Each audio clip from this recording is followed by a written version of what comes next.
How's it going, everybody? Too Spooky here. In this video today, we are going to be talking about Death Note. More specifically, we are going to be counting down 5 facts about Ryuk.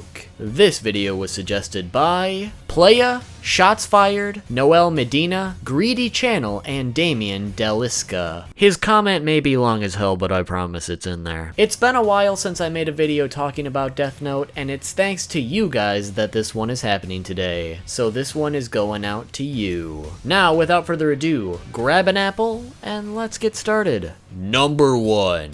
To begin, let's go over Ryuk's initial conception. Ryuk was created by both Tsugumi Oba and Takeshi Obata, as Oba wrote the story of Death Note while Obata illustrated it. Obata stated in interviews that the appearance for Ryuk was exceptionally difficult for him to create for numerous reasons. In the beginning, his original concept for Ryuk looked very similar to Light, basically meaning he was going to look young and human, which also consisted of him having black hair and wings. In fact, Obata planned on having all the shinigami look like, and I quote, attractive rock stars. However, he ended up scrapping this idea because he felt that having Ryuk look more attractive than Light would be a bit of a problem, because it might confuse the readers into thinking that Ryuk was supposed to be the main character.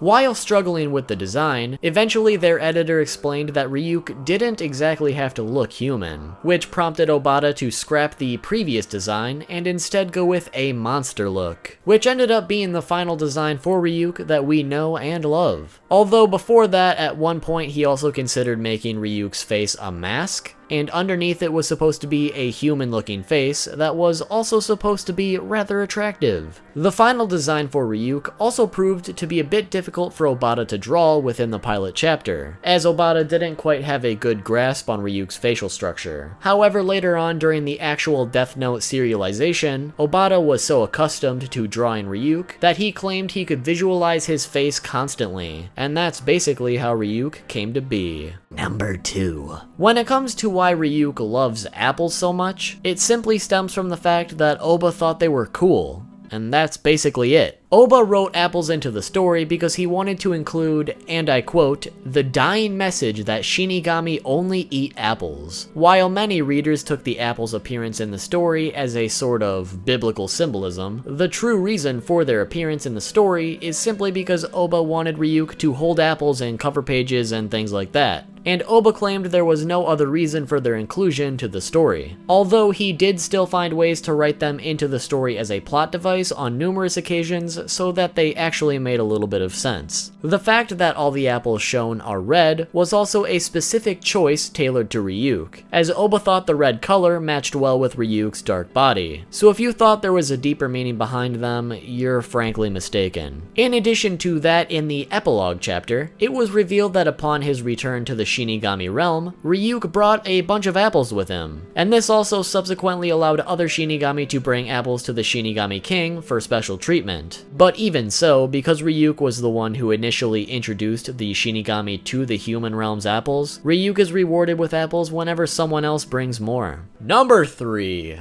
Contrary to what you might think, the writing on the cover of the Death Note is actually because of Ryuk. You see, when designing the Death Note, Obata thought long and hard about what Ryuk's handwriting would be like, and decided that Ryuk would be the one to write the words Death Note on his own notebook. Ryuk also later wrote these words on Sido's notebook, so the other notebooks aren't just created with the Death Note words on them. Instead, the Death Note words are written by Ryuk himself. Number 4. While only briefly touched upon in the actual series, Shinigami are ranked based on their performances in the Shinigami realm. Essentially how this ranking system works is every individual Shinigami is given a number rank based on their performances. The lower the number, the better the Shinigami. In Death Note 13, it was revealed that Ryuk's ranking is 6, and for comparison, the Shinigami realm has a ranking of 4. In the end, these rankings don't really end up meaning anything.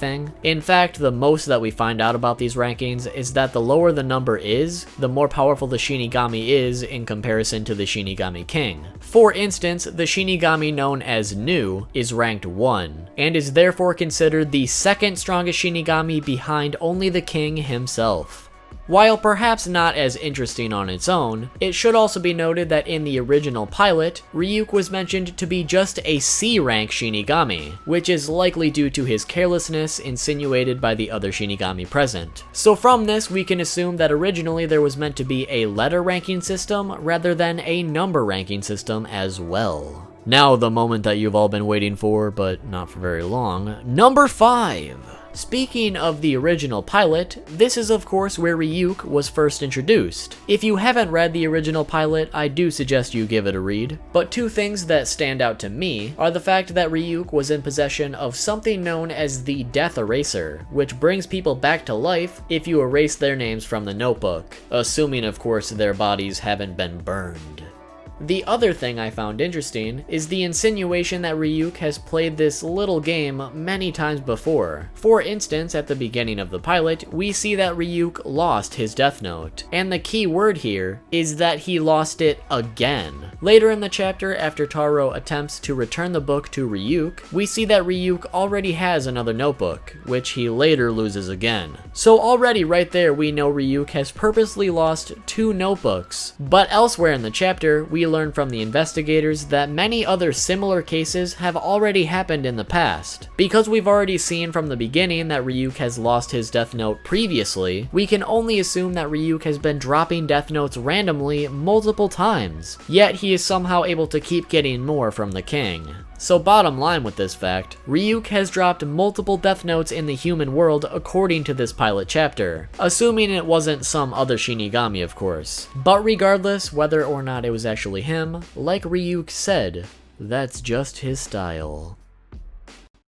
But there you have it everybody, 5 facts about Ryuk. Hopefully you enjoyed the video and hopefully you learned something new. If you did, make sure to drop a fat like. Also make sure to subscribe and hit that notification bell to see more videos like this one. And while you're at it, be sure to comment which anime character you'd like to learn about next. Drop me a follow on Twitter to keep up with the channel, and before we go, I just really quickly wanted to give a shout out to my main man, Retro Ryno, for drawing the thumbnail for this video. The man himself is actually an amazingly talented animator, and he's going to be dropping episode 1 of Bleach's 1000-Year Blood War arc over on his channel. So if that sounds interesting, please go show the man some love. Anyways, with that, thanks for watching. See you next time, everybody. Why did we even